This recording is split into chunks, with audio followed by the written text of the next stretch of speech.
আসসালামু আলাইকুম রহমতুল্লাহ। Hello viewers, আশা করি আপনারা সবাই ভালোই আছেন, ভালো থাকেন, সুস্থ থাকেন এই কামনা শুরু করছি। তাওহিদ মিডিয়া ল্যান্ড চ্যানেলের পক্ষ থেকে আপনাদের সবাইকে স্বাগত জানিয়ে আজকের ভিডিও শুরু করছি। তো আজকে আমি বিষয় নিয়েছি 1% সমান সমান কত ফুট বাই কত ফুট জমি হলে 1% হবে। তো এরকম একটা ভিডিও আমি এর আগে ছোট করে সংক্ষিপ্ত আকারে দিয়েছিলাম আমার চ্যানেলে। তো ওখান থেকে আমার এক নিয়মিত দর্শক কমেন্টস করছেন যে 2.5% সমান সমান কত ফুট বাই কত ফুট হবে স্যার, মানে ওনার এই ধরনের একটা জমি কেনা নাকি প্রয়োজন। তো উনি এই জন্য এটা চাইছে ভিডিওটা। তো সেই সূত্রে আমি বিষয়টা সেটাও দিয়েছি যে 2.5% সমান সমান কত ফুট বাই কত ফুট। তো শুধু 2.5% নয়, 1 শতক, 2 শতক, 3 শতক, এভাবে আমি পর্যায়ক্রমে কয়েকটা দেখাই দেবো। ওই সিস্টেমে আপনারা সব জমিগুলো কত ফুট বাই কত ফুট নিতে পারবেন। তো এরকম বিষয়ভিত্তিক ভিডিও পেতে হলে আমার চ্যানেলটি সাবস্ক্রাইব করে পাশেই থাকুন, তাহলে আমি ভিডিও ছাড়ার সাথে সাথে আপনারা পেয়ে যাবেন। এবং ভিডিওটি স্কিপ না করে পুরো ভিডিওটি দেখুন। তো কথা না বাড়িয়ে মূল পর্বে চলে যাওয়া যাক। তো আসলে আমাদেরকে প্রথমেই জেনে রাখতে হবে যে 1% সমান সমান কত বর্গ ফুট। হ্যাঁ, এটা আমাদেরকে জানতে হবে। তো আমরা এখানে লিখে রাখি যে আমরা জানি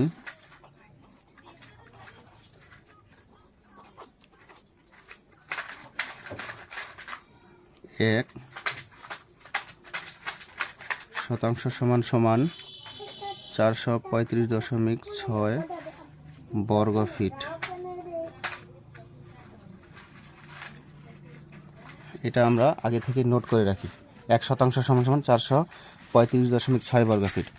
তো এই 435.6 বর্গ ফিট জমি আপনার চতুর্পাশে কত ফিট বাই কত ফিট হবে, এটা আগে আমরা জেনে নিই। তো যেটা আপনারা জানতে চাচ্ছেন যে চতুর্পাশে কত ফিট বাই কত ফিট হবে, ওইটা আগে লিখতে হবে আপনার। আপনি জমি নিচ্ছেন 435.6 বর্গ ফিট, তাই না? এইটার উপরে আপনাকে কী করতে হবে? রুট ওভার দিতে হবে। আপনার ক্যালকুলেটরে রুট ওভার যে ক্যালকুলেটর আছে সেই ক্যালকুলেটর দিয়ে এটা বাইর করবেন, দেখবেন আপনার চলে আসবে তাহলে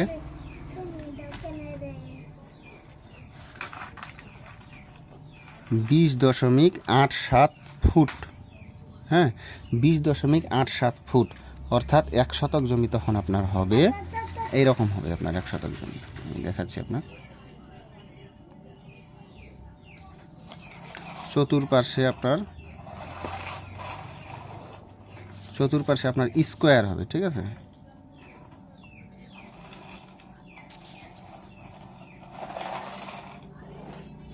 চতুর্পাশে এরকম ধরুন, এই পার্শ্বেও 20.87 ফুট, এই পার্শ্বেও 20.87 ফুট। আমি এখানে সমান করে লিখছি, হ্যাঁ, সোজা করে লিখছি, কিন্তু ক্যামেরা সেটিংয়ের কারণে হলো একটু বাঁকা দেখাচ্ছে ভিডিওটাতে। হ্যাঁ, 20.87 ফুট চতুর্দিকে এই মাপটা হবে। তাহলে হবে এখানে 1 শতক, ঠিক আছে? তাহলে এখানে জমি হবে 1 শতক। তো একইভাবে আপনি যদি 2 শতক জমি নিতে চান, 2 শতক, তখন আপনার হবে কি, আমি দেখাচ্ছি আপনাদের। তখন আপনাদের হবে যে 1 শতক সমান এই যে এটা 435.6 বর্গ ফিট, এটা 1 শতক সমান।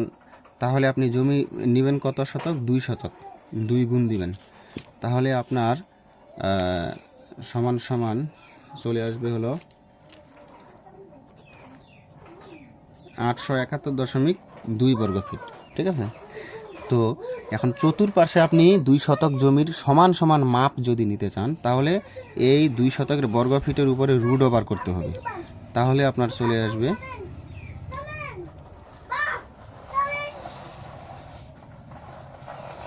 29.52, এইটা এত ফিট আসবে। হ্যাঁ, তখন চতুর্পাশে আপনি করবেন কি 29 হ্যাঁ, চতুর্পাশে এটা আরেকটু এই পাশে বড় হবে, হ্যাঁ, একটু বড় হবে পাশে।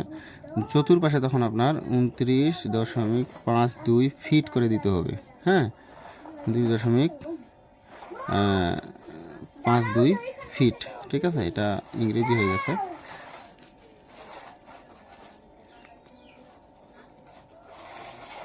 চতুর্পাশে এই একই মাপ হবে, তখন হবে 2 শতক। আচ্ছা, এরপর আসি আমার দর্শক যিনি কমেন্টস করছিল যে 2.5 শতক। হ্যাঁ, তো 1 শতক সমান আবার একইভাবে 1 শতক সমান 335.6 435.6 বর্গ ফিট, তাহলে আমি জমি আপনি নিতেছেন হলো 2.5 শতক 2.5, এই তো। এটা হলো গুণ করলে হবে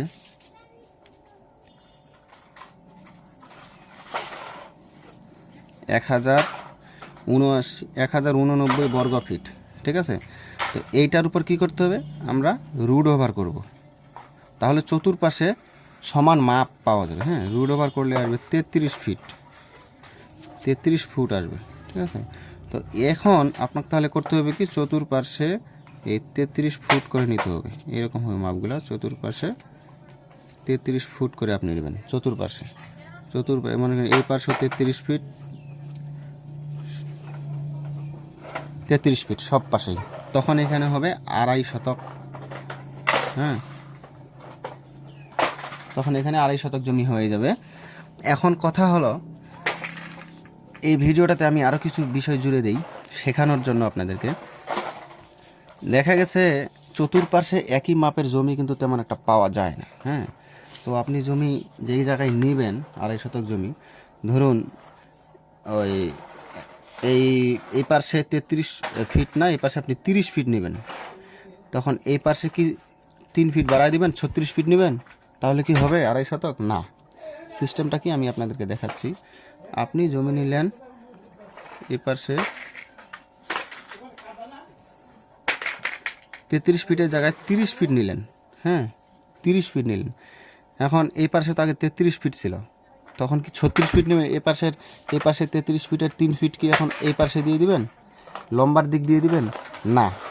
তাহলে কি হবে দেখুন, যদি এই পাশে আপনি 36 ফিট করতে যান, এই পাশে 3 ফিট কমাইয়া, খাটোর দিক 3 ফিট কমাইয়া যদি লম্বার দিক আপনি 3 ফিট বাড়াই, তাহলে 36 ফিট। তখন আমাদের কত হচ্ছে এটা আমি আগে প্রমাণ দেখাই আপনাদের। এই পাশে তখন আপনি 30 ফিট নিতেছেন না, 30 ইন্টু 36। হ্যাঁ, 30 ইন্টু 36 নিলে হবে আপনার 1080 বর্গ ফিট জমি হবে। কিন্তু 2.5 শতক সমান আপনার বর্গ ফিট লাগবে হলো এই যে 1089 বর্গ ফিট জমি লাগবে। কিন্তু জমি তাহলে কম হচ্ছে, দেখুন এই পাশে 36 যদি নেন আর এই পাশে যদি 30 নেন, তখন আপনার জমি কম হচ্ছে। তাহলে জমি কিন্তু আমার 2.5 শতক ঠিক থাকতে হবে। হ্যাঁ, আর এই পাশে আপনি বলতেছেন আমি একটু কম নিব, এই পাশে 30 ফিট নিব, তখন এই পাশে কত ফিট যেতে হবে, তাই না? তো সেক্ষেত্রে আপনাকে করতে হবে কি, এক পাশে 30 ফিট নিলে আপনার এখানে মোট বর্গ ফিট জমি ছিল 1089, তাই না? এখন আপনার এই 1089কে 1008 এটাকে ভাগ দিতে হবে আপনার, এক পাশে কত নিচ্ছেন 30 ফিট, এই 30 দিয়ে ভাগ দিতে হবে। তাহলে আপনার অপর পাশের বাহুটা আসবে আপনার 36.3। হ্যাঁ, অর্থাৎ 36 ফিট 3 ইঞ্চি এরকম আপনাকে যাইতে হবে, ঠিক আছে। তো তখন আপনার হবে কি, এই পাশে 30 ফিট এবং এই পাশে 36.3, তখন এই 36.3 ইন্টু আরেক পাশে 30, হ্যাঁ, সমান আপনার তখন চলে আসবে 1089 বর্গ ফিট জমি চলে আসবে। তখন আপনার এখানে 2.5 শতক জমি হবে, ঠিক আছে। তখন আপনার এখানে 2.5 শতক জমি হবে। এখন হয়তোবা বিষয়টা আপনারা বুঝতে পারছেন যে আপনারা যত ফিট জমি নেন, যখন 1 শতক জমি আপনি এক পাশে নেবেন মাত্র 10 ফিট। হ্যাঁ, এক পাশে মাত্র 10 ফিট নেবেন। এখন এই পাশে আপনার কত ফিট করে যেতে হবে এটা আপনারা যদি জানতে চান, তাহলে আপনার করতে হবে কি 435.6 বর্গ ফিট সমান 1 শতক। এইটাকে আপনি ভাগ দিবেন হলো যে এই পাশের বাহুটা আপনি যত ফিট নিতেছেন, 10 ফিট নিতেছেন, 10 দিয়ে ভাগ দিবেন, তখন যা আসবে তাই, ঠিক আছে। 43.5 এরকম আসবে, ঠিক আছে। তখন এই পাশে আপনার 43.5 নিতে হবে, ঠিক আছে। এরকম আপনাকে নিতে হবে। তো আশা করি ভিডিওটি বুঝতে পেরেছেন। ভিডিওটি ভালো লাগলে লাইক করবেন এবং চ্যানেলটি সাবস্ক্রাইব করে পাশেই থাকবেন এবং বেশি বেশি শেয়ার করবেন। আসসালামু আলাইকুম ওয়া রাহমাতুল্লাহ।